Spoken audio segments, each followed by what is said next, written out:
My name is Joshua Cole, and I'm very pleased to see you've all turned out for the opening lecture in our Conversations on Europe series.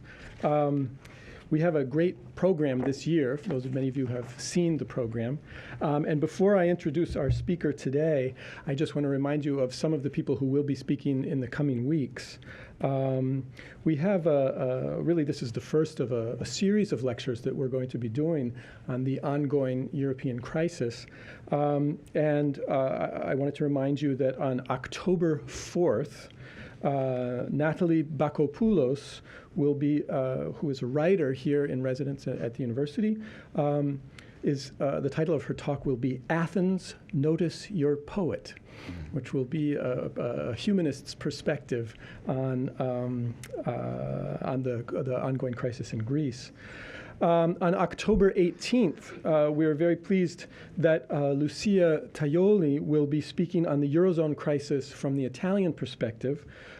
She is a visiting professor this year at the university at the Ford School from Milan. And finally, exceptionally, not on a Thursday, but on a Tuesday, October 23rd, Morgane Labbé, who is a visiting professor from the École des Hautes Études en Sciences Sociales, the School of Advanced Studies in Social Sciences in Paris, will be giving a lecture on the French debate on statistics and ethnic minorities. Very interesting subject, which I'm very much looking forward to that. She is speaking again on Tuesday, on October 23rd.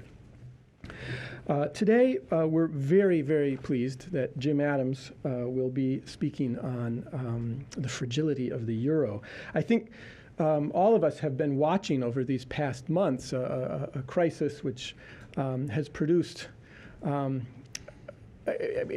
confusion in many quarters. I mean, I'm the first to say that I am often confused by this crisis. I think the number of commentators and experts who seem to know exactly what is to be done is inversely proportionate to the number of politicians who seem to be able to do it. Certainly for me, as somebody who does not have formal training in economics, and it has often been very puzzling to me who to turn to. So we're very lucky that we have here today Jim Adams, who is from our own economics department. He is currently the Arthur F. Thurnau Professor and Director of Undergraduate Studies in the Department of Economics. Professor Adams received all three of his degrees, his BA, his MA, and his PhD from Harvard University. He is particularly well known here at our own university for his teaching, in addition to his scholarship. I was quite impressed by the numerous prizes that he has won for his teaching, including the Golden Apple Award, which is all the more important for being the award that is chosen by the students themselves. I won't list the full list of teaching awards that he had, but they're quite extraordinary.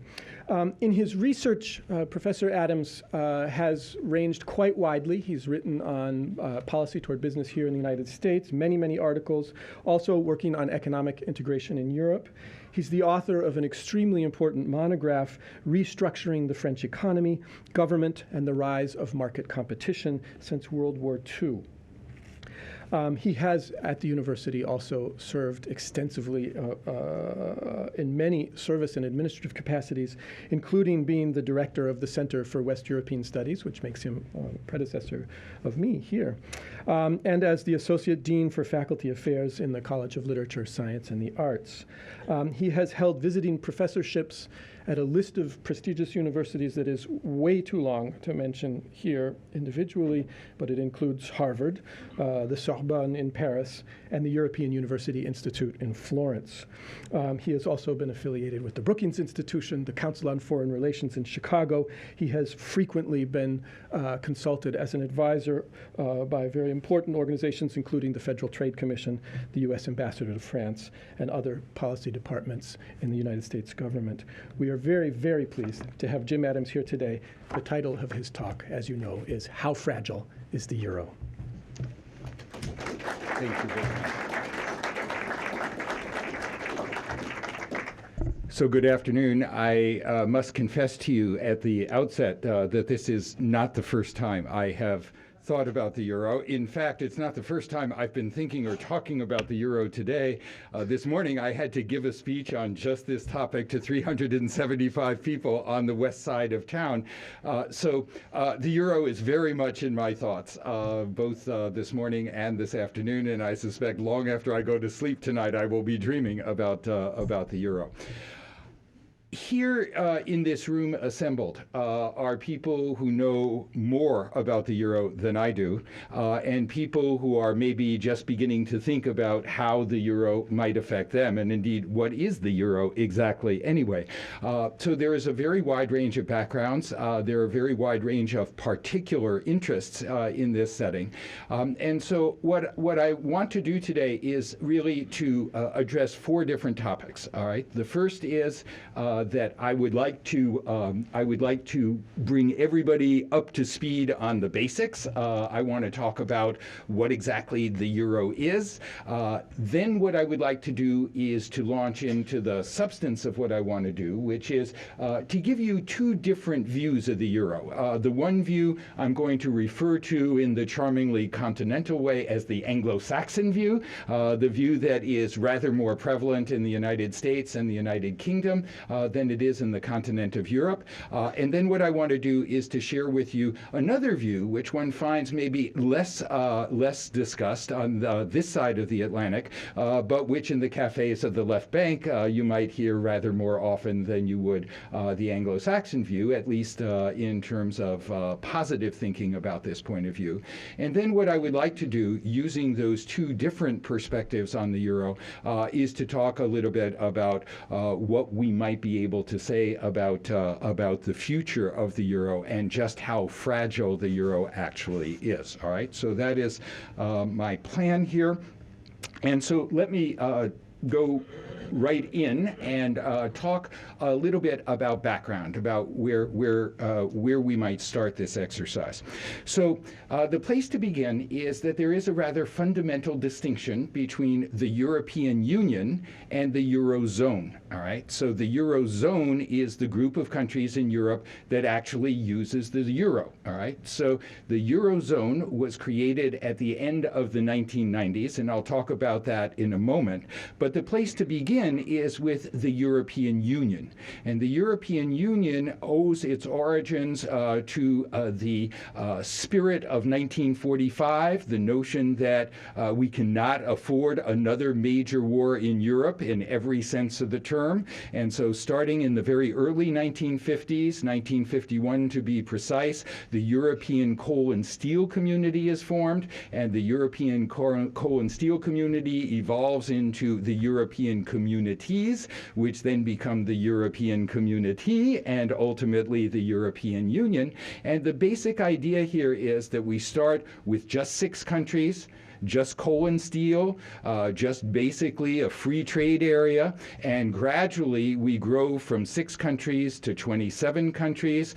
We grow to the entire economy and not just coal and steel, and we grow to something that is rather more than just a treaty. It's really a supranational government which shares sovereignty with the individual member states that belong to the European Union. So that's what the European Union is. And the important thing to understand is that not all members of the European Union use the euro. So we have this other entity called the Eurozone. And the Eurozone consists of 17 countries, all of which are members of the European Union, but it is not all of the 27. All right. Those who are not members of the Eurozone, those members of the European Union that are not members of the Eurozone, can really be divided into 2 groups. One group is the countries that would have been more than welcome to join. In fact, the members of the Eurozone would have been delighted if they had joined, but they chose not to. And the countries that would represent that group would be the United Kingdom, Sweden, and Denmark. On the other hand, you have those countries which maybe would have wanted to join, but were really not considered ready to join in the euro yet. And those would be countries that were largely in Eastern Europe, all right, and in Southern Europe. So there are a few of the one kind, a few of the other kind, and this group that is using the euro then is going to be a little bit smaller than the European Union as a whole. So I'll try to distinguish between the European Union and the euro zone in terms of going forward. I said that the European Union really can be traced back to 1951. The Eurozone really begins life in 1999, and it becomes full-fledged by 2002. So the Eurozone is a much more recent creation than is the European Union here. So now what I would like to do is to talk about the crisis which precipitates questions about how fragile is the Union. Why are people even talking about the fragility of the Union? What is it that created this perception of fragility?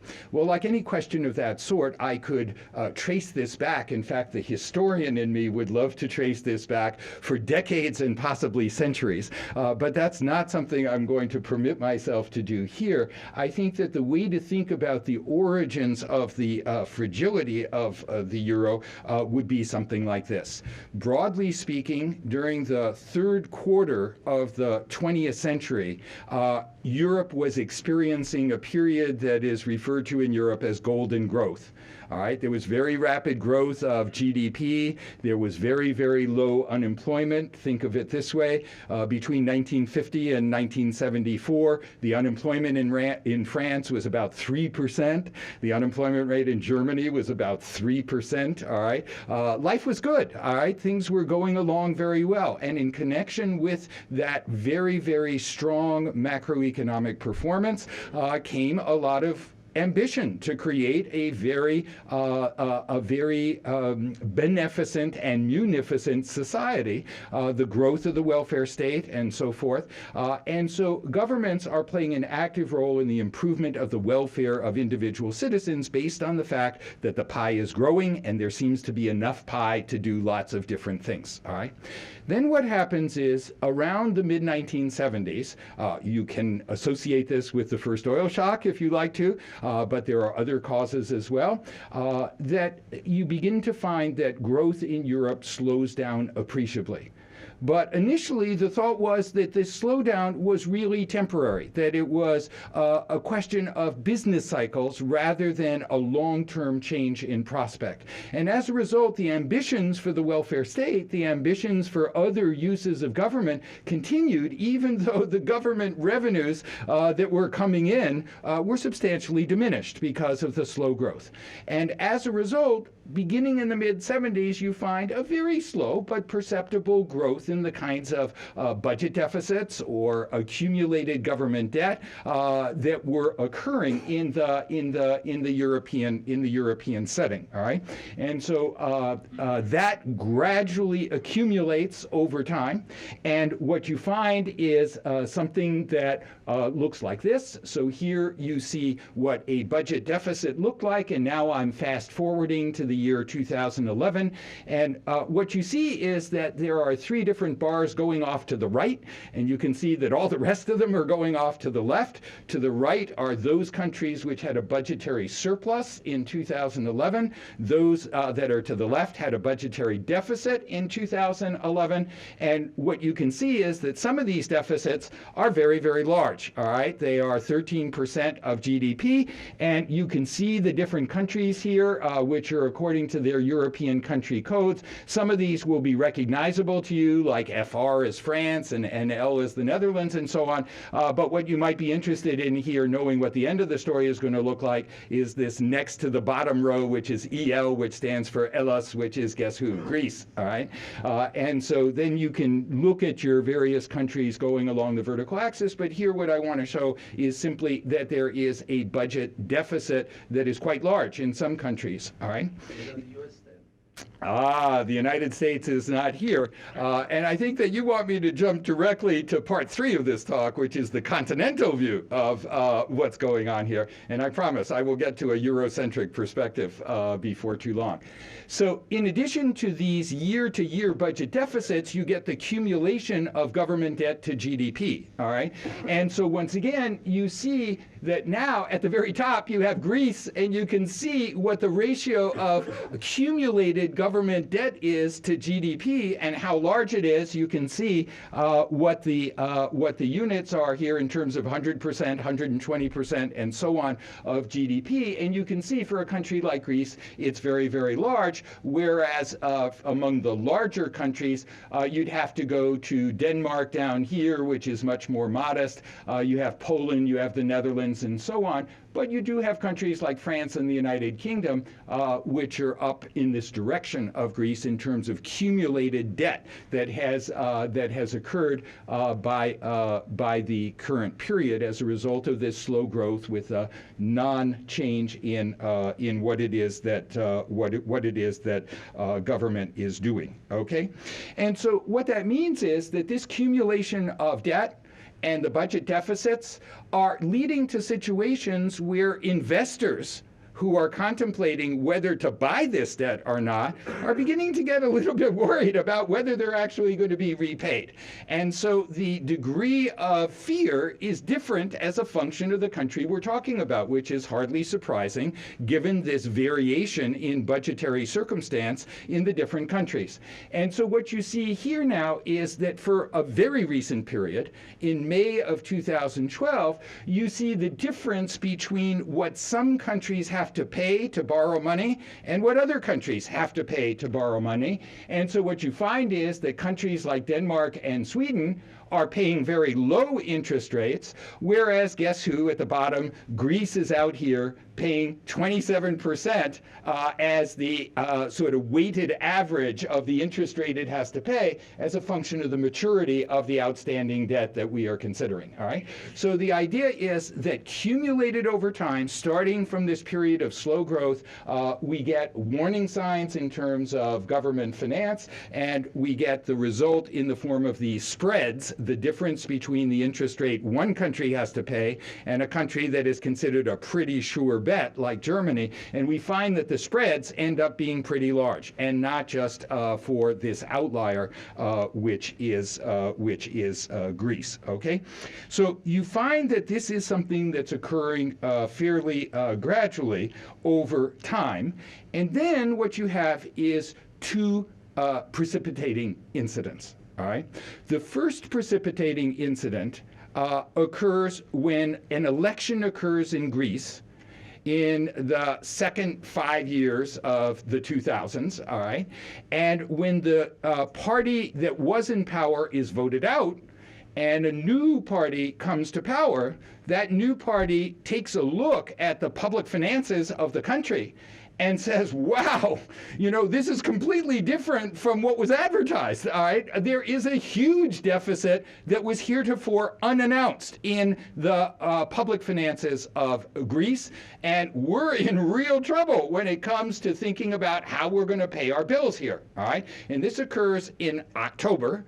And by the following May, it's pretty clear that investors are so worried about Greece's ability to repay that it's not at all obvious that Greece is going to be able to refinance its outstanding loans, all right? And so that's one part of the story. The other part of the story, then, is something that actually starts here in the United States in a certain sense, and that is, of course, the fall of Lehman Brothers in the United States. And why is that relevant to the European setting? Well, it's relevant for this reason. So after the mid-1970s, as I mentioned, there's slowdown in Europe, slow growth, low interest rates. You also have, with the project to create a single internal market, including banking in Europe, you have more and more competition among banks in different countries. So the easy, fat profits that banks are earning in Germany are eroding, and in other countries in Europe are eroding. So guess what? The banks are looking for ways to make more money, all right? And so they're taking on more and more risk in order to achieve the kind of returns that they were earning before. And where do the returns look promising? Answer: in the subprime loan business in the United States. So you have these relatively small, relatively unsophisticated banks in Europe loading up on American subprime loan debt, and we know what happens then after Lehman Brothers fails. And so what happens now is that in the second 5 years of the 2000s, we have a conjuncture of these two events. We have public finances, which have been deteriorating over time, and we have banks, some of them public, some of them private, that become very fragile because of what their balance sheet had included in terms of the kinds of securities that in the United States are going to tank, all right? Now, what makes this conjuncture especially problematic in the European setting is that for decades, indeed for centuries, there was a cozy relationship between the banks and the governments. In fact, the relationship goes way back to the Rothschilds and before the Rothschilds, because before there were income taxes, there were still wars, and governments needed to finance those wars, and they didn't have the income tax to finance it for them. So what did they do? They used banks. And so the governments were reliant on the banks. And so when the banks now suddenly turn fragile, the governments begin to get very nervous. And they begin to get very nervous. Why? Because in this era where they're not selling their bonds easily on the market, they're relying on their own banks to buy the bonds, all right? So if the banks are too fragile to buy their bonds, they're not going to be able to finance themselves, and that could ruin your whole political day, all right? So the idea is the banks are worried, the governments are worried, and it's that conjuncture that leads to the crisis in Europe at the end of the first decade, as I say, of the 2000s, all right? So this set of problems leads to some policy responses in Europe. And you're reading about these policy responses piecemeal in the press more or less every day these days, because the policy response is sort of winging it, it seems, and it doesn't seem to be terribly coherent as a set of policies. But I'm going to suggest, passing over a lot of detail, that one can think about the policy response in Europe to this situation in terms of 4 categories of response, all right? The first category of response, surprise, when Greece is very worried that it's not going to be able to finance its public debt, to sort of roll over its public debt, is that there are country bailouts. All right. So what happens is that 3 different entities, the European Union, the European Central Bank, the International Monetary Fund, get together, and they essentially offer to lend money first to Greece in May of 2010, June of 2010, enough money that Greece would not be able to borrow on terms that were viable for Greece. All right. So Greece could always, of course, gone into the market and borrowed, but the interest rate it would have had to pay would have been so large that it would be unrealistic to think they could repay. So now we have this troika lending money to Greece on terms that were thought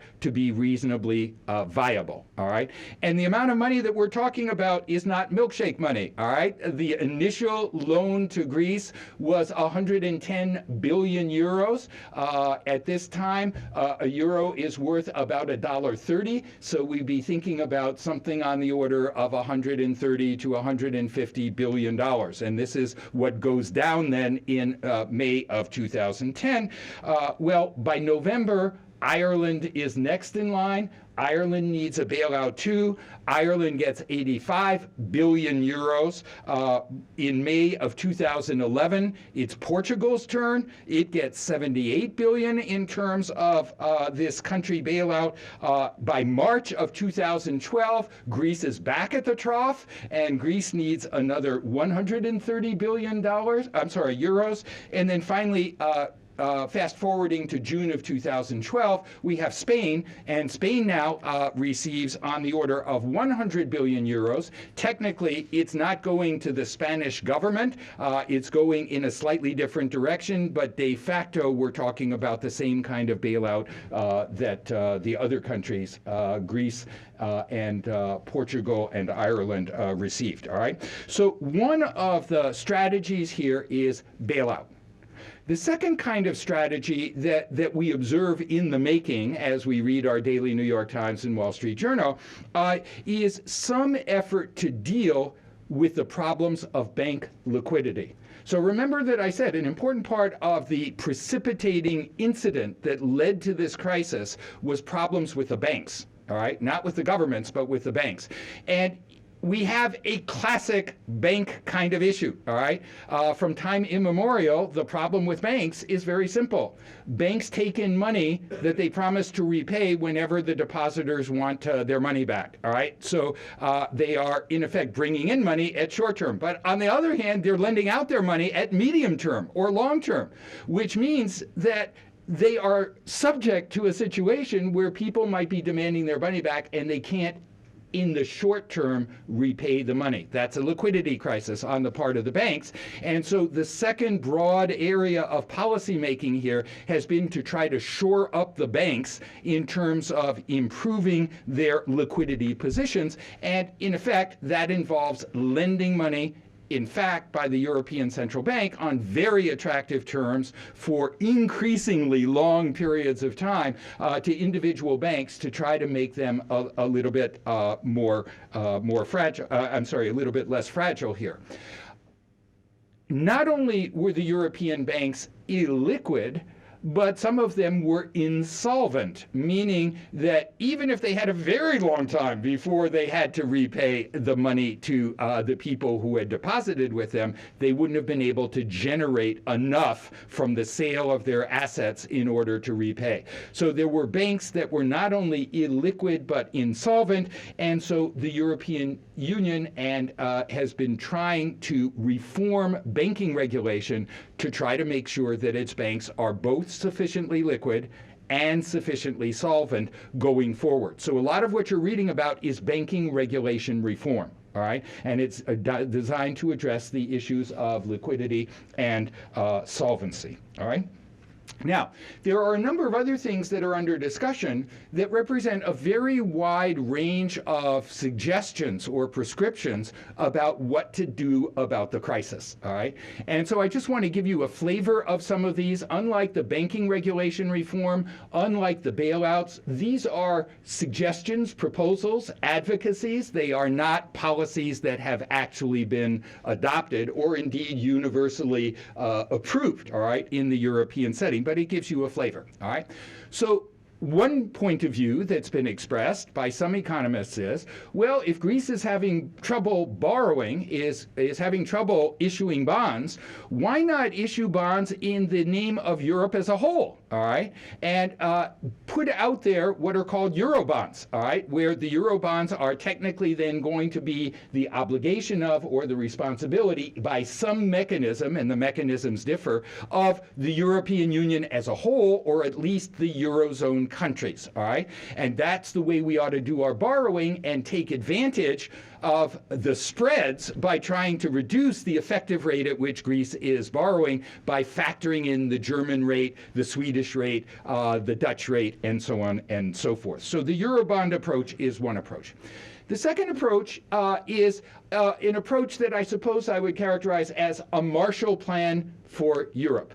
So the idea being maybe the real problem is that Greece can't repay because Greece is not a viable economy the way it is. It's not competitive in its present format. And so what it really needs is a program to improve the fundamental productivity of the country. And the only thing that's going to do that is a massive plan of the sort that the Marshall Plan was for reconstructing the European economy after World War II. The difference being, of course, that this Marshall Plan would would be more a Merkel plan or a Merkel-Hollande plan in the sense that it would be financed from inside Europe, but it would be designed to bring those countries which are not at the level of France and Germany to that level in terms of their ability to compete inside the Eurozone as it is. All right? So that's the Marshall Plan for Europe. Now, of course, a Marshall Plan for Europe means that there is substantial supranational organization, and some want a more modest plan than that. So what they want is just coordination of macroeconomic policies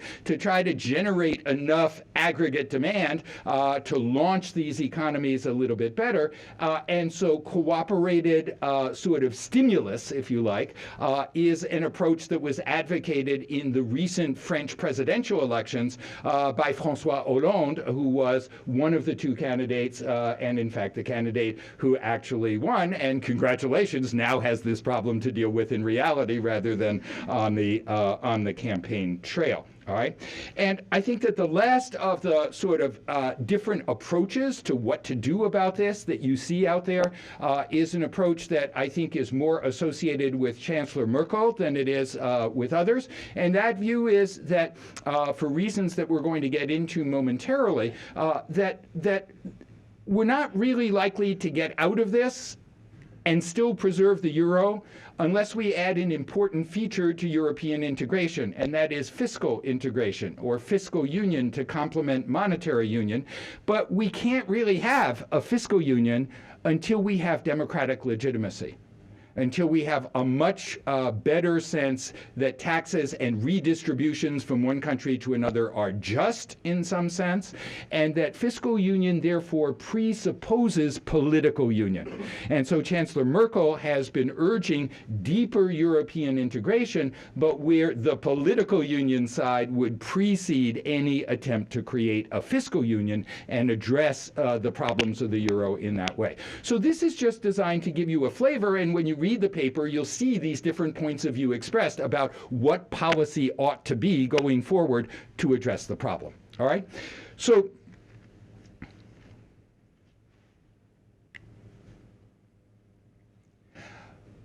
what is one to think about these policy proposals? What is one to think more generally about the euro and how fragile it is, whether it was a good idea, and so on? I want to suggest to you that there are basically two different viewpoints that have been expressed among economists. One of them rather more, as I say, in the United Kingdom and the United States. The other a little bit more on the continent of Europe, in France, in Germany, and perhaps some other places. And what I would like to do now is to share those 2 points of view with you, all right? And I'm going to give a little bit more attention to the non-Anglo-Saxon view because I think many people in this room are much more familiar with the point of view that we read about, and that seems to be the conventional wisdom from an American perspective about the euro, all right? So I want to talk a little bit about what I'm calling here the Anglo-Saxon view, but I want to spend most of my time talking about the other view, all right? So what exactly is the Anglo-Saxon view of the euro, all right? I think that the short answer to that question can be summarized in 4 words. I told you so. All right. We knew this was going to happen. I mean, everyone would have predicted that the euro would run into problems. And so this is really another way of saying the euro is a great idea, but it's an idea whose time has not come. All right. And so what is behind that view? What is behind the view that the euro is a great idea whose time has not come? Well, economists have a fancy way to think about when it's a good idea to use the same money and when it's a good idea to have different monies, all right? If we think about Ann Arbor, go 50 miles north, you got the dollar, all right? Go 50 miles west, you got the dollar. Go 50 miles south, you've got the dollar. But if you go 50 miles east, maybe it's 55, you have the Canadian dollar. You don't have the American dollar. So one question that keeps some economists up late at night is, when does it make sense to use the same money, and when does it make sense to use a different money? All right, and that's the way the economist looks at the euro question. And the way we teach our students here is there are good criteria for evaluating whether to use a different money or the same money. And the easiest way to grasp this is to think about it in a concrete example case. And I'll use a concrete example that is an actual real-world example. That's the non-economist in me. And it's going to be an example that actually doesn't involve Europe, all right? And it's going to involve a real situation involving Ypsilanti, Michigan, right next door here, from the early 1990s, all right? So in the early 1990s, among its other plants, General Motors had a factory, an assembly line in Willow Run, all right, in Ypsilanti. It had another assembly plant in Arlington, Texas, outside Dallas-Fort Worth. And those two assembly plants assembled the same vehicle. And each one was running 2 shifts a day, all right, 2 8-hour shifts a day. Now, the car, more precisely the hulking SUV that was being produced in these 2 plants was a gas guzzler. And this was a period when gas suddenly went up in price. And so there wasn't a lot of demand for this vehicle. And General Motors decided that it could actually reduce the total number of shifts from 2 and 2 to a total of 3. But once you have 3 8-hour shifts, guess what? You can close one plant entirely and just run 3 shifts at the plant that you keep open, and you can save a lot of money that way. And so General Motors had to decide, do we close Ypsi or do we close Arlington, Texas? In the event, General Motors closed Willow Run, all right, and it kept Arlington open. Now think about this. This created immediately a shock to each one of these local economies. In Ypsi, it's a negative shock, right? Now there's a lot of unemployment, housing prices are falling, mom and pop grocery stores are closing up because there isn't a lot of activity that used to dominate in Ypsilanti. At the same time, Arlington, which is bigger, but it's still not a huge community, is very positively impacted by this addition of another shift with another 1/3 labor force for this particular shift. Housing prices are going up a lot. There's inflation in the stores, and so you have a very, very different kind of shock, a negative shock in one case, positive shock in the other case. And so the question is, how do we deal with this from an economic policy perspective? How do we bring each of these economies back into a non-shock, satisfactory equilibrium situation? And so economists are looking for a twofer, a kind of policy that will do both things simultaneously.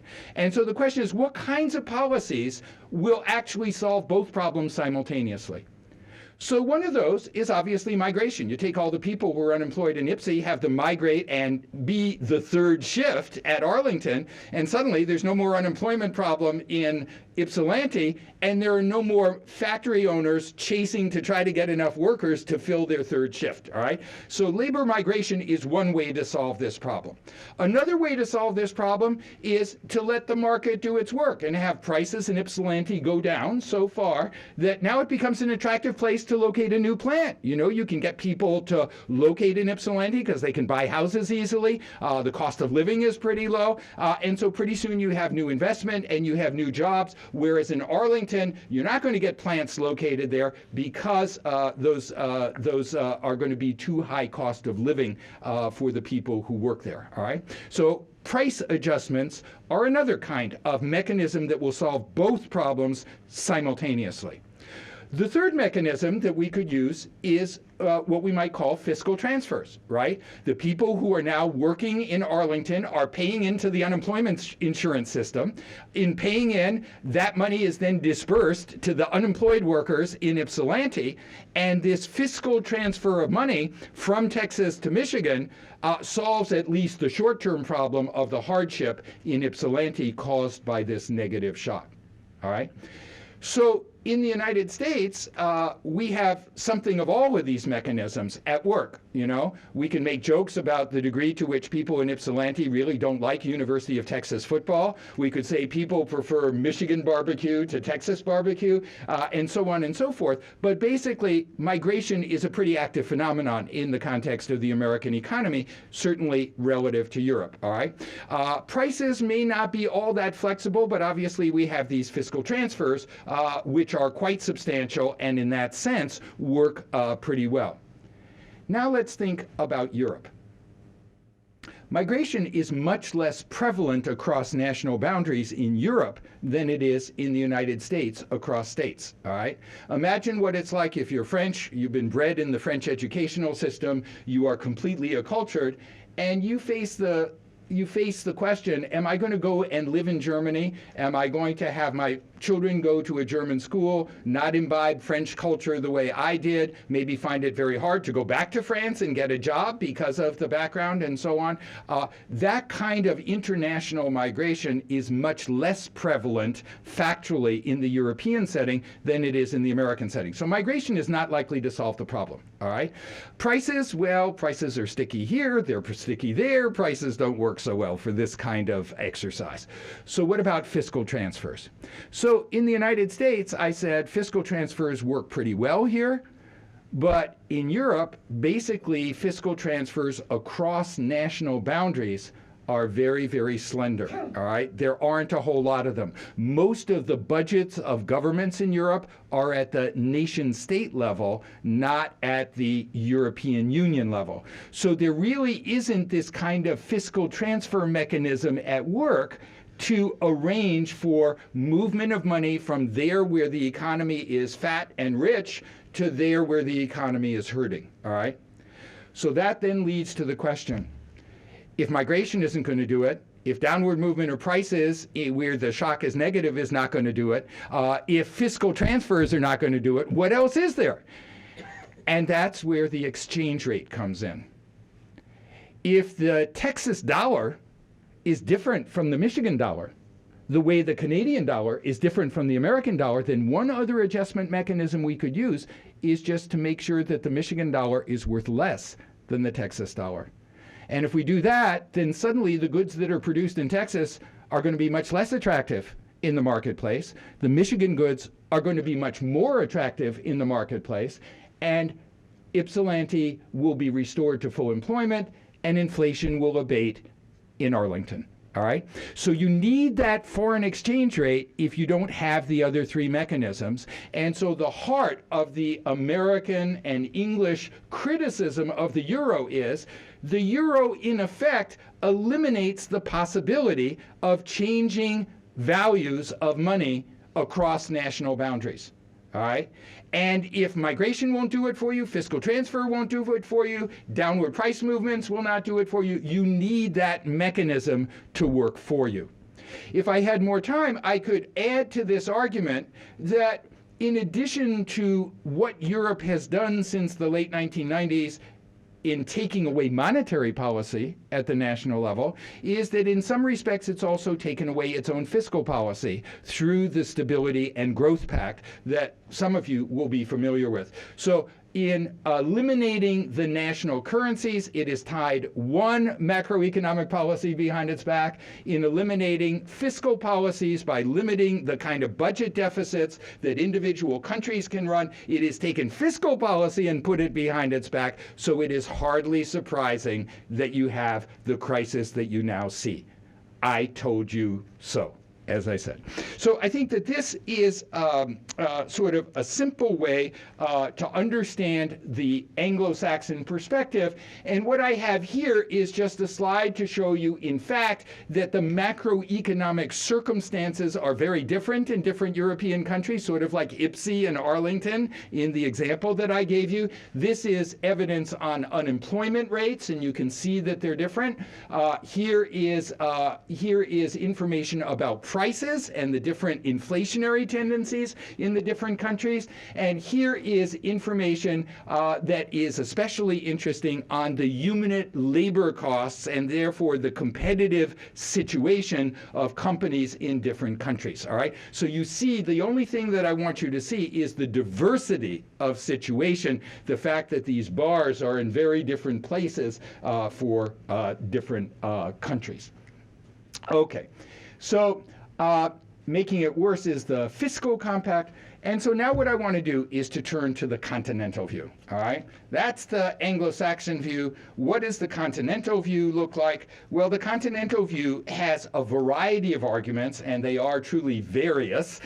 And I just want to share a couple of them with you so you get a flavor for the European, the continental European perspective on the situation, all right? So the first I would characterize as the view that optimal is not optimal. What do I mean by that? Well, I mentioned that economists have this fancy jargon term, optimal currency area, and optimal makes it sound really compelling, right? I mean, why would you ever want to be suboptimal? I mean, you always want to be optimal, so you always want to be in compliance with optimal theory, but the view would be maybe it's not quite as optimal as it sounds, all right? That there's more to figuring out what an ideal economic position is than simply what optimal currency area theory tells you to look at, all right? So what would an example be of something that isn't taken into account in the kind of analysis that I shared with you just now, but might be very relevant to whether you might want to use a single money or not?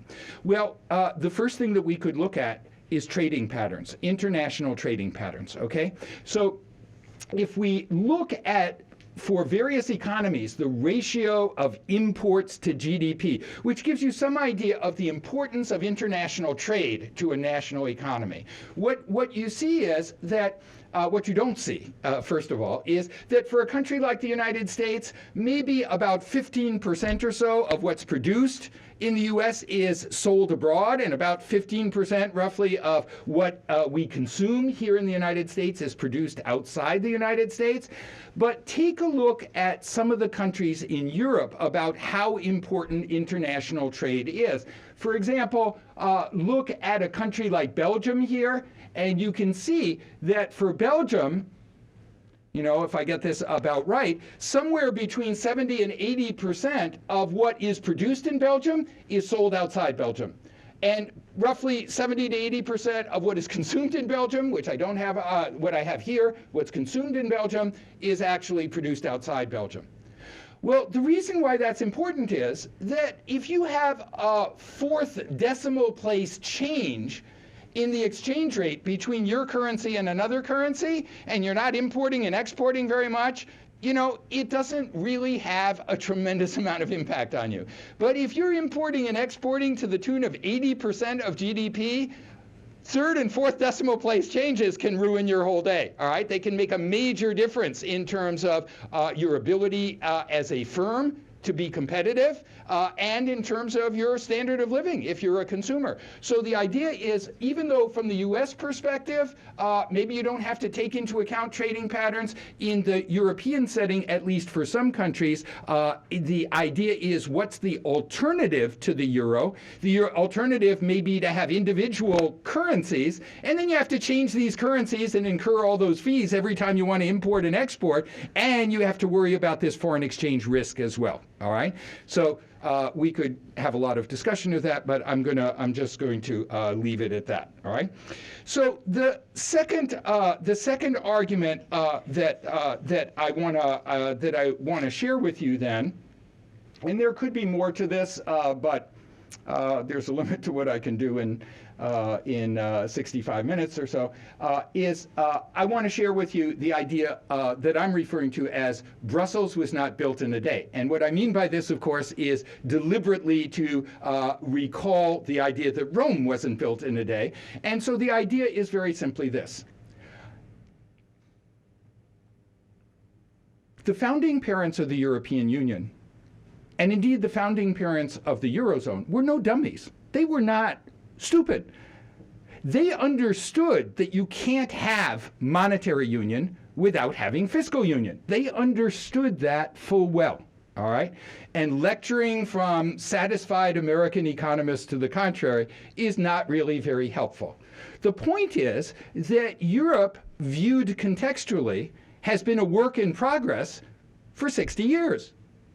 The key phrase in the treaty that created the European Coal and Steel Community, and the phrase that continued into the treaties of Rome, creating the European Economic Community and the European Atomic Energy Community, is the phrase ever closer union. And what that meant was that the Europeans understood full well that politically you couldn't do everything at once. Remember that the European Union that we know today started as embracing only iron ore, coal, steel, and steel scrap. That it was basically a commercial disarmament treaty, ending tariffs and quotas on the movement of goods inside the group of 6 countries that were going to belong. There were a few other provisions in the Treaty of Paris of 1951 creating the coal and steel community, but that was the heart of what it was. Think about what the European Union is today. Think about the countries, think about the policy competences or authorities of the European Union relative to the member states, and you realize that there is a work in progress here. All right? And so the idea is that it's a mistake to think about this in terms of a snapshot in policy time. We should be thinking about this in terms of a larger historical context. So once we're thinking about larger historical context, it makes sense maybe to think about some even broader context, that is, some context from this side of the Atlantic. All right? So if we want to reverse roles here with the Europeans, with the continental Europeans, we might ask ourselves, so the Anglo-Saxon economists are very concerned that Europe is not an optimal currency area and therefore should not have the euro. Remind us of when the United States became an optimal currency area. Now, that's an interesting exercise in economic history, and there are a variety of answers that could be offered. You know, this forces all of us in the room to scramble back to our high school American history and sort of vaguely remember the first Bank of the United States, the second Bank of the United States, and why it is exactly that the second bank didn't sort of pan out, and what was it again that Andrew Jackson's position was on the second bank, and so on. But you know, suffice it to say that one date that we could choose is 1864. And 1864, Civil War, is the time that the federal greenback comes into existence. You know, instead of these banknotes where the Bank of Ann Arbor might have one bank saying, trust me, give me your gold and your silver, and I'll just give you this piece of paper, and you have my word, I'll repay you in gold and silver. And the different banks were doing this, all right? In 1864, we now get this federal greenback, all right, and this single dollar that's available everywhere, all right? And so we could date it from that moment that we have this currency union in the United States, a single dollar, all right, that's circulating in the United States. Well, was the United States an optimal currency area in 1864? No. No, no, no, no, no, no. It was not an optimal currency area. And why was that? Well, there are a variety of reasons. First of all, there were a lot more regional shocks in the economy that were diverse in that period. It was much less integrated as a national economy. But when you think about those mechanisms I mentioned earlier, like migration, well, in the U.S., in the period of the last quarter of the 19th century, we did have plenty of migration. We remember that from high school American history, the covered wagons, the pioneers, all that kind of stuff. But guess what? All of that migration was latitudinal. It was east-west. North-south, in this time period after the Civil War, with a defeated South, a poor South, a slowly economically growing South, there wasn't very much north-south migration. People were not going from the poor regions to the rich regions. People were not going from the rapidly industrial, from the sort of agricultural, economic backwaters of the South to the rapidly industrializing textile mills in New England. All right? No, that's not what was going on. There was no migration. And the other criteria that I mentioned were not satisfied either. So the U.S. is not an optimal currency area in 1864, and I know of no one who would say that it was. So does that mean that the United States becomes an optimal currency area in 1914? Why do I mention 1914? Well, that's when the Federal Reserve System was created, right? That's when we have not only a single currency, but we now have a central bank, a true central bank. We don't rely on J.P. Morgan anymore to bail us out from liquidity crises. We create our own public government central bank, all right? Well, the answer is, I think most economists would argue, still, the United States is not an optimal currency area because the Fed plays a very different role between 1914 and the 1930s than it has subsequently. All right? I know of no one who would argue that the United States was an optimal currency area in that period between 1914 and the 1930s. We become an optimal currency area under the New Deal, with the dramatic change in the relative importance of the federal government budgetarily relative to the state governments. That's the period where fiscal transfers start in connection with major New Deal programs. And as a result, do the math. Doesn't even require math. Do the arithmetic.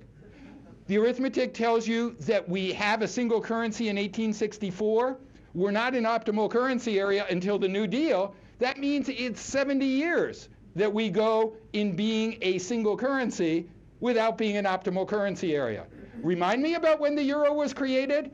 My arithmetic tells me 10 years, all right, or at most 14 years, you know, depending on how you want to date this thing. So the idea that I want to get across is that if we apply these kinds of criteria to the U.S., we find that the answer is not so settling in terms of what it is that we are telling Europe in our generosity of ideas, what Europe ought to be doing here. All right. I think that now that your high school American history juices are running well, I want to leave you with this idea about the United States that might be useful.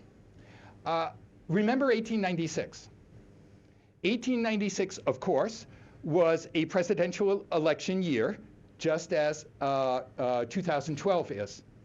And just like in 2012, there was a political nominating convention for each of the candidates. Of course, the conventions played a very different role in that era than they do today, but there was a nominating convention. And at the Democratic nominating convention in 1896, the candidate who was selected was somebody by the name of William Jennings Bryan. He was not the successful candidate in 1896, but he was the Democratic candidate in 1896. And he gave a speech at that convention. And in that speech, he uttered the famous words that we learned about and promptly forgot in high school American history: "I will not crucify the American worker on a cross of gold." The cross of gold speech. And what did William Jennings Bryan really mean by that? What he meant was, I know that macroeconomic policy is too austere for large geographic segments of the United States.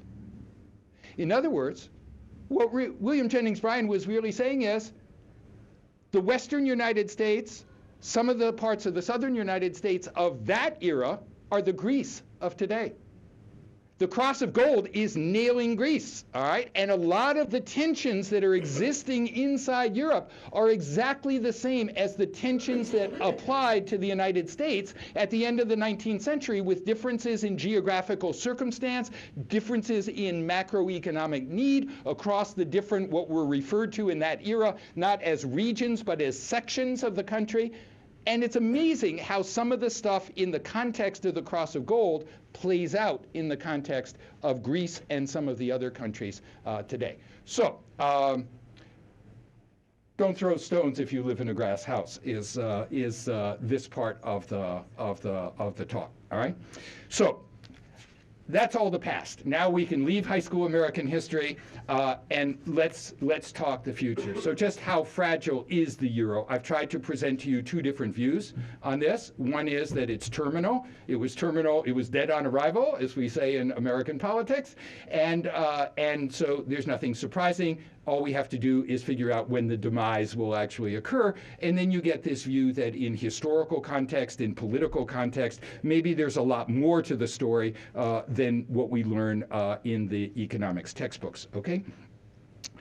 So what does this suggest? Well, I want to suggest, as any good academic would, that fragile, of course, can be defined in a variety of different ways. And how fragile you think the euro is depends a little bit on what your conception of what fragile means. So one possible meaning of fragile is it's going to disappear. Fragile means, is it going to survive? All right. If that's what our criterion is for fragility, I'm not a betting person myself, but I would suggest that I wouldn't bet against the very existence of the euro.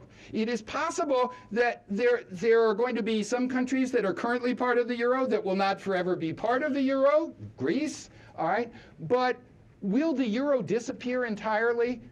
My view would be it's highly unlikely, and the reason why it's highly unlikely is not because a few people wished upon a star, but because it's not in the interests of the major players for it to disappear. And by the major players, I don't mean governments. I mean the German industrial community. I mean the German banking community. I mean the French economic community, and so on. None of these players would really want this to disappear.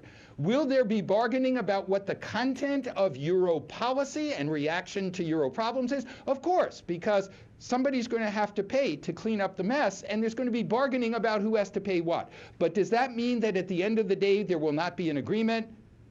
I think not. I think there will be a euro, all right? So if what you mean by fragile is disappear without a trace, the Titanic of the international monetary landscape, no, I don't think that that's where we're headed.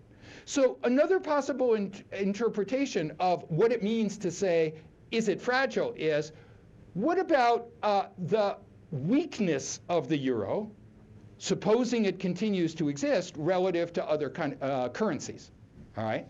Does fragility mean that it's going to weaken relative to the dollar? There's a famous, and therefore no doubt apocryphal story that involved a famous economist from the late 19th century by the name of Alfred Marshall, who was at Cambridge University in England. And the apocryphal story is that he was so famous that people from all over the British Empire of that era, which is to say all over the world, would come and pose these ridiculously complex issues before him, these puzzles, these conundrums in economics, so that they could make a name for themselves, so that Alfred Marshall would know who they were. And the apocryphal story is that when these people would come to see Marshall and declaim at great length, he would receive them at tea at his house, and when they finished, there would be a pregnant silence, after which Marshall would say to his wife, "Please fetch the scissors and show the gentleman how it really works." And of course, what he meant by that was supply and demand. That ultimately, every answer in economics is supply and demand. And so I bring that up in this context because the strength of the euro, or the weakness of the euro, depends on a relative strength. It's not an absolute idea. It's about supply and demand for the euro. It's about how strong the euro is relative to the strength of the United States, for example, and the US dollar.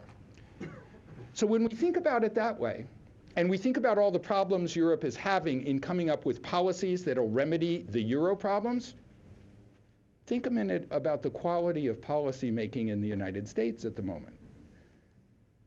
Remind me of how functional economic policy making is in Washington. Remind me of where the real paralysis lies, where the real rhetorical overdoses are occurring every day, all right?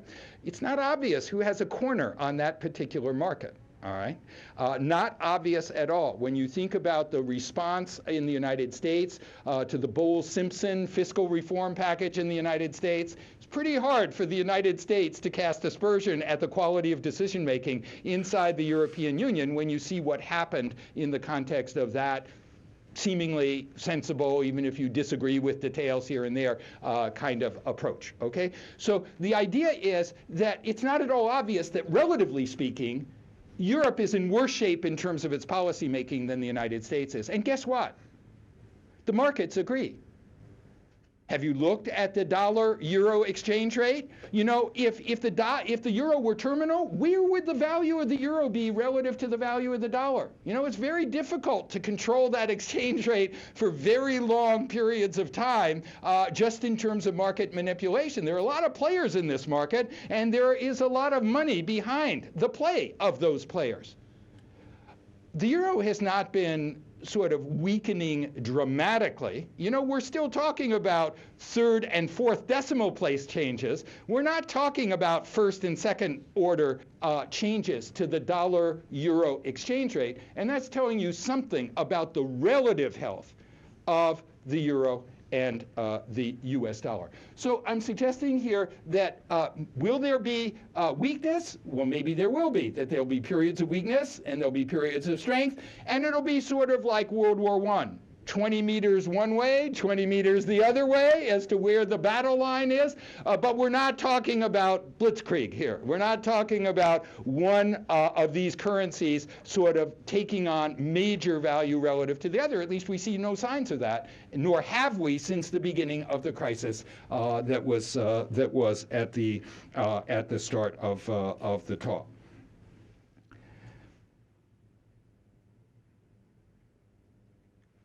So the last thing that I'll just mention before opening it up to questions is, all right, granted that the euro is not going to disappear entirely. Maybe it's not in intensive care, at least not relative to the United States. Does that mean that everything is hunky-dory? Does that mean that nothing really needs to change in Europe for Europe to be healthy, all right? And the answer is, of course not. That's not what that means. It means that Europe has a serious set of issues with respect to the welfare state. It has a serious set of issues with respect to the way labor markets function, to some extent even with the way capital markets function as well. And these are serious issues that really need to be addressed. And if they are not addressed and not addressed successfully, then Europe is going to face serious problems in the future. But of course, that's exactly true of the United States as well. Exactly what I said needs to be addressed in the United States as well. We're rethinking Medicare. We're rethinking Social Security. Whether we do this wisely or not is very open as a question. Whether our labor markets function appropriately is very much an open question. I mentioned a few moments ago that I'm not a betting person, so I'm not going to tell you who's going to attain these goals first. I certainly am the last person. You can see I have historical penchants rather than market prospective penchants in the way I approach problems. So I'm certainly not going to give you any suggestions there. The only thing that I want to leave you with is a quotation from which is even more sort of interesting right now than it would have been had my talk been scheduled a week ago, or 2 weeks ago, or 3 weeks ago. And that is a quote from somebody who, at the time that he uttered it, was chief of staff to President Obama. He is now the mayor of Chicago, and we're wondering why on earth he chose to be mayor of Chicago rather than to continue to be in the White House. And I'm talking, of course, about Rahm Emanuel. And Rahm Emanuel said a few years ago, you never want a serious crisis to go to waste. And what I mean by that is an opportunity to do things you think could not be done before, things that you did not think you could do before. I don't know whether he feels that he is doing that in Chicago right now. I don't know whether he thinks that he was doing that in Washington before he left. What I do know is that if you look carefully at the European record since 1950, you see that time and time again, Europe has stepped up to its challenges, and it has made use of crises in the past to reform and to improve. So I'm betting on Europe. Thank you very much.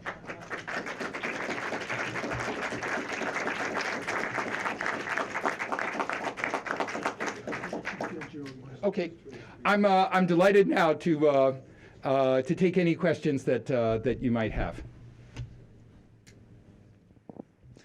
Hi. Is this on? Yeah. I think that what I'm wondering about is what are the prospects for the peripheral Eurozone members, where on one hand they've had austerity that seems to have pushed them backwards in terms of economic growth and debt to GDP. And when you read the economic adjustment programs that they've been given, they look like structural adjustment programs that you gave to Togo in the 1980s. And that wasn't such a fantastic record of compliance or intended consequences. So while I'm tempted to go to Athens and tell them that their they should just look up the history of Mississippi from the perspective of 1890? Would you have any more optimistic scenario for them? So I don't know whether this is in the under the heading of optimistic here, but I will just relay something that when I was the associate dean for faculty, one of the very first things that the dean said to me at that time, she took me into her office and said, "Now, Jim, you make sure that when somebody comes in and is complaining about something with his shoe off and pounding on the desk, that you get the other side of the story before you either say yes or no to that person. Usually by the time something comes to you, everyone has had a chance to look bad."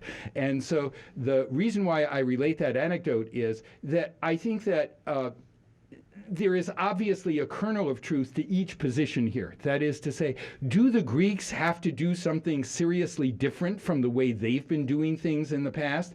And the answer is yes. All right. Does Europe really expect that just by sucking it up and sort of being austere for a while, that that's going to be a viable long-term solution, either politically or socially? Probably not. You know, I'll go back to the Ypsilanti, Arlington, Texas example, which I think is revealing here. Just think not about Ypsilanti, which seems small, and Arlington, but think about the city of Detroit and the myriad problems in the city of Detroit that can make you feel pretty hopeless pretty quickly. All right. And so the question is, how do you solve the problems of the city of Detroit? Well, in theory, sure, you could just get the wage rate in Detroit to go lower and lower and lower and lower until you solve the problem. Is that really a solution? No. Is it part of the solution? Well, maybe, to go down a little bit, all right?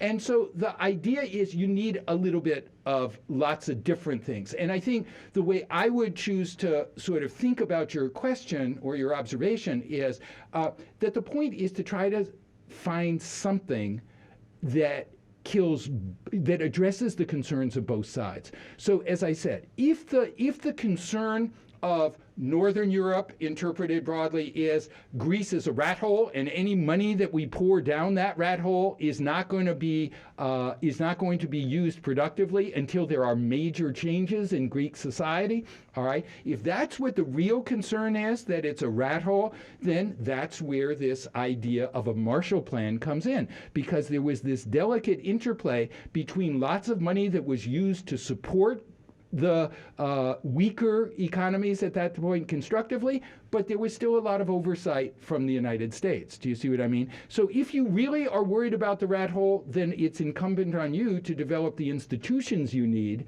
to have the oversight that makes you confident. And that's the way I'd prefer to think about it. Yes?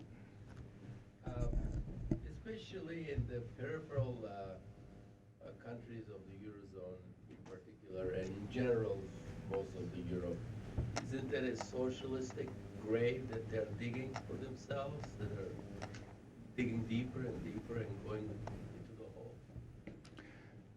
So obviously socialistic can be interpreted in a variety of ways, and I'm not sure whether you're thinking specifically of the welfare state or whether you're thinking about recourse to non-market mechanisms for the exchanges of goods and services. But I guess what I would say is that there is a currently fashionable interpretation of Western European economic history right now that goes something like this. Why was growth golden in Western Europe between 1950 and 1975? And the answer was that you had, that is given in this particular line of thinking, is that you have these three basic actors. You have government, you have business, and you have labor. And so what each of these parties is doing is giving something to get something. And what that involved was, from labor's perspective, is wage moderation in return for the welfare state. Business liked the wage moderation because that made it more likely that the investments would be profitable, all right? And so knowing that there was going to be wage moderation and that there wasn't going to be crippling strikes and so on, business invested. And the business investment created growth. And the growth meant that government finances were very nice. And that meant that government was in a position to finance the welfare state. And meanwhile, the government's like this because the politicians got reelected because times were good, all right? And so each of these parties is giving something, and each one of them is getting something. So in this framework, which is attributable to a lot of people, but to put a name on it, Barry Eichengreen, who is a professor of economic history at the University of California, Berkeley, the idea is not so much the problem with the welfare state, but that the things which went with the welfare state between 1950 and 1975 are not still operating. And specifically, what is it? Well, labor maybe got a little greedy. They wanted the welfare state and they wanted higher wages, all right? And so you got a situation where then business was not going to invest, and when business didn't invest, you didn't get the growth, and when you didn't get the growth, you didn't have the finance for the welfare state. You see what I mean? So it fell apart. So I think the way I like to think about your question is not so much in terms of looking at it just frontally, but to think about giving and getting, about how you try to find something that is good for every segment here, rather than to say this segment has got to suffer, if you like. Yes. Yes.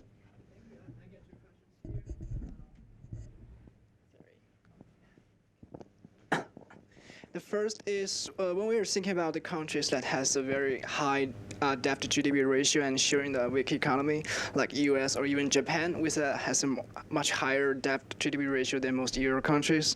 One of the ways to solve the problem is to stimulate the economy, intentionally inflate their currency and depreciate currency to gain more access to the capital market and international trade. Now, currently, Eurozone is not able to do it because it don't really have a real central bank. If Merkel promotes, if the Euro do have a fiscal union in the Europe, do you think that's going to be a viable solution to the current Euro crisis? And the second question is, you're betting that the Eurozone won't disappear in the futures. But do you think it's possible for the Eurozone to kick out one or two bad guys in the next 1 or 2 years? Thank you. So let me begin with your second question.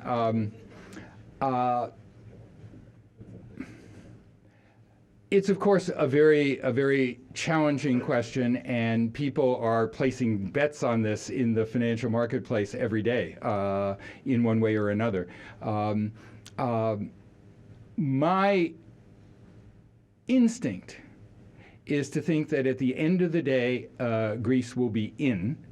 And the reason is that it's very difficult to go backward and know where the process of going backward is going to stop. In academia, we're fond of thinking in fine-tuning. We think mathematically in terms of partial derivatives. We can change one thing and leave everything else exactly the same. And we can operate in that sense surgically on the economy through finely tuned policy. But in the real world, things don't work that way necessarily. It's very difficult to know if one country leaves, what's going to happen to the rest, all right? It's even difficult to know where the exchange rate between the drachma and the euro would end up being, all right? And so it's better to keep that genie in the bottle, all right? It's better not to sort of have to worry about that kind of thing because you don't know where this process of disintegration is going to end. So I would think that there's going to be every effort made at the end of the day for all the posturing about trying to get Greece to do more and more and more, and trying to get Germany to do more and more and more, and so on, that at the end of the day, people will stop short of any measure that involves measurable disintegration. Okay? But that's just, I can't justify that position. That's just, that's what I think. All right. Now, with respect to your first question, I'm not sure that I exactly understood the mechanisms that you had in mind, but I think that what you were talking about, fundamentally speaking, is the idea that one way to lighten the burden of debt is to inflate, And is there any serious danger of inflation or any serious prospect? Let's not think about this normatively, but let's think about it just predictively. Is there any serious likelihood of inflation? And I think that there, it's not at all clear that that there will be no inflation, that we will have low inflation going forward. Obviously, part of the inflation is market fundamentals. Part of it has to do with political dysfunction in terms of public finance and whether we can solve problems without lightening debt burdens through inflation. The only small point that I would make that I think is kind of interesting here and that many people have passed over is that notice that one of the problems countries like Greece have is that it can't compete against German goods. And it can't lower its currency value in order to appear more attractive relative to German goods, all right? So one of the things that was just a little squib in the newspaper several weeks ago was that in some of the collective bargaining arrangements in Germany, that there was a little bit less attention on the part of the employers to resist. There was less resistance to wage hikes in Germany than the objective macroeconomic conditions would suggest they could get away with. And notice that if wages go up like that, that's one way of making German prices go up. And that's another way of making it a little bit easier for Greece to sell. So you can see how this is not somehow an official and explicit policy mechanism, but it could be something that could actually have some impact on sort of a little bit of inflation that's a lot easier to control, to fine-tune, than would be the abandonment of the euro by a country, which is much less predictable what's going to happen in terms of inflation. Yes? One of the lines of concern that seems to have shown up throughout this entire crisis is that the euro crisis is going to lead to a European recession, and that in turn is going to lead to an American recession. I understand that you don't like speculating about the future, but could you do so anyway? But I love to throw stones at my own glass house. So this permits me to do that. So this is sort of I've certainly been exposed to this line of thinking that the Treasury Department of the United States, the President of the United States, and his Council of Economic Advisors very solemnly talk about the problems that Europe poses for the American economy. The implication being, won't you please get your house in order so we can live better, all right?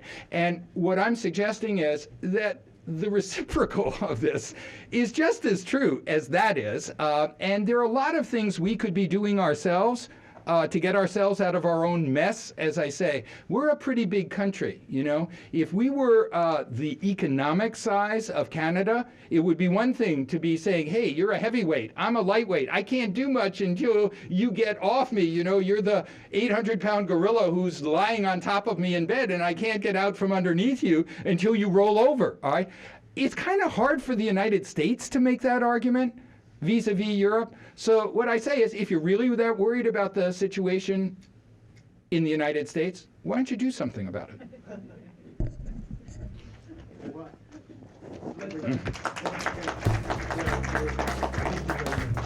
can continue informally the conversation. It's about